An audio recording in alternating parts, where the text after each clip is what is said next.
Hello বন্ধুরা, শুভ সকাল। দেখো এই যে সকালের নাস্তা। তো এটা আসলে ডায়েটের জন্য খুবই সুন্দর একটা হেলদি খাবার। তো এখানে বাদাম, তারপরে আম, কলা আর টক দই। তবে একটু টক দই এখানে কম দেখাচ্ছি, আমি আগে মিশিয়ে ফেলছিলাম, খেয়াল করি নাই। এই কলাও মিশিয়ে ফেলছি, তোমাদেরকে দেখাবো। তো মানে ঝামেলা আছি যে একটু সুন্দরভাবে প্রেজেন্ট করব, সেটাও আসলে হচ্ছে না।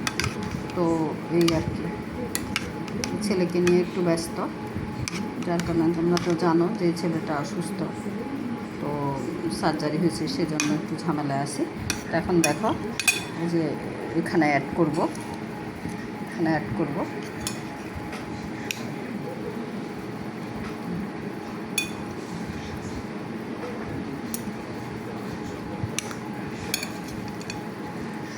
দেখো বন্ধুরা, এই যে অ্যাড করতেছি যে বাদাম, টক দই, কলা, তারপরে দিচ্ছি এই যে আম।